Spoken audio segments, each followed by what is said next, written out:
Now we're going to talk about the fantastic relationship between pi, phi, and Fibonacci sequence. And it all has to do with dimensionality. The dimensions. The first dimension, the second dimension, the third dimension, the fourth dimension. So what is the first dimension?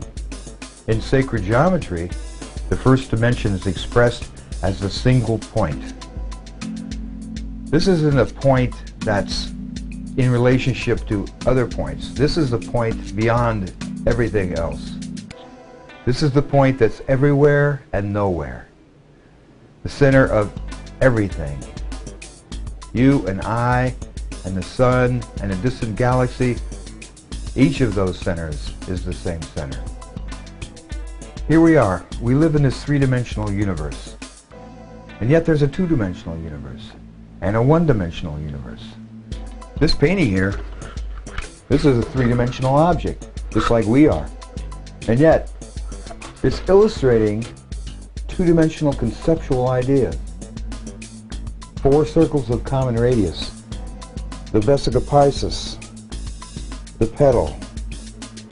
These are purely conceptual two-dimensional ideas, and yet they are represented on this three-dimensional surface.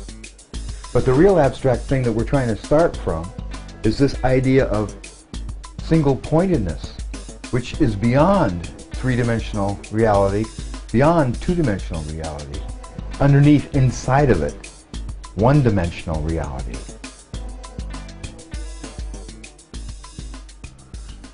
So in the language of sacred geometry, the single point precedes creation, and it's the division of the single point which creates vibration. And that's what the universe is, vibration. Everything is vibrating.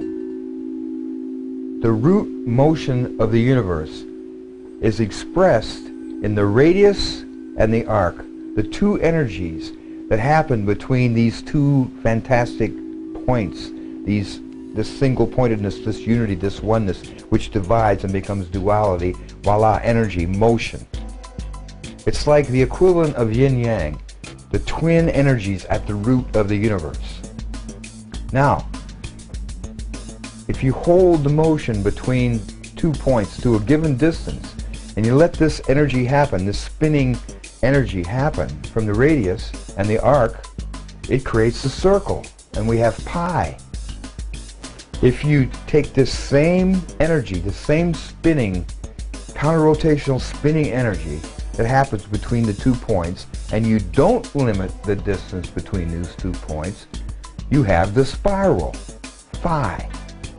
So this energy, this root energy of the universe, from one perspective creates a circle, from another perspective creates spiral, phi and pi.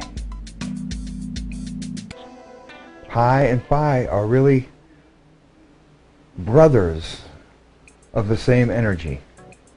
Different ways of looking at the same energy. And that brings us to the Fibonacci sequence.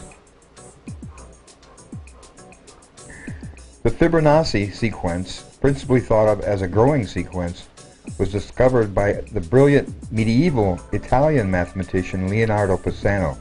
Yes, that's the same Leonardo Pisano who discovered the famous 2D graphic known as Metatron's cube. Leonardo discovered that a type of plant he was observing would first grow 1 leaf, and then 1 more leaf, and then 2 more, and then 3, and 5, and 8, and on and on. Leonardo went on to discover that this was not an isolated phenomena, but rather was observable in countless cases throughout nature. But for me, the most significant aspect of the Fibonacci sequence is the fact that the proportions of the couplet numbers quickly approaches phi. And the further up you go, the closer the numbers comes to phi, until there is virtually no practical difference. This proves that Mother Nature is following this root principle of sacred geometry in the growth of the universe.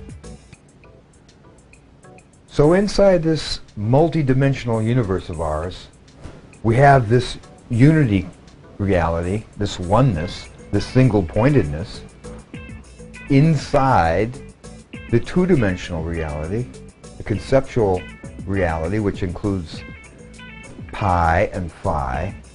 And then we have the three-dimensional universe unfolding out of that. This is a dodecahedron, pentagons, which springs out of this two-dimensional conceptual world. And that is the nature of the universe. Everything springs from oneness. And then we have conceptual two-ness, two-dimensional reality. Then we have three-dimensional reality. And that's where the phi ratio interacts between the two-dimensional world and the three-dimensional world. And when it comes into the three-dimensional world, it becomes the Fibonacci sequence. Something tangible, like 8 and 13, a solid, rational number. That is really interesting. Very interesting. So in between these worlds, in between these dimensional worlds, this one-dimensional world, this two-dimensional world, this three-dimensional world, and this fourth-dimensional world, there's slightly different rules for each of those realms. And when the adjustments happen, when the changes happen in between these planes, the rules get slightly shifted in between those planes. For instance, this painting back here, this is a representation of the phi ratio, which is an irrational number and doesn't resolve in a concrete way. And yet, this painting has a concrete dimension. So, here's the thing. It's representing the phi ratio, but it's actually a Fibonacci sequence number here. This number here against this number here would actually come out to be a Fibonacci number. Huh? This is the dodecahedron. It's one of the 5 platonic solids. It's a three-dimensional representation of perfection, of a perfect principle of the universe. And anywhere in this universe where there is a sentient life, they will come to these ideas of geometry. They will find the dodecahedron. They can't help but find the dodecahedron because it transcends time. It's space which transcends time.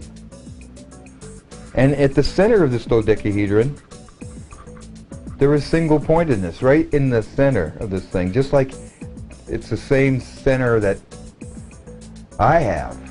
It's the same center as this dodecahedron. And it's your center, too.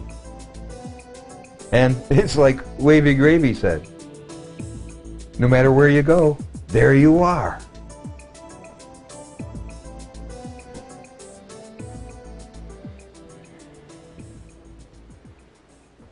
We live in this three-dimensional universe. We breathe in it. We have our life in it. We have our being in it. We experience time, space in these bodies. And yet, there is a oneness about us. It's an illusion on one level. It's an illusion that I'm a separate entity from you. We are one.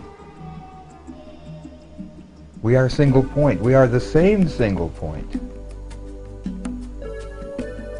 And the principles behind this universe are so perfect and so beautiful and so inspiring that it points towards a creative reality behind everything.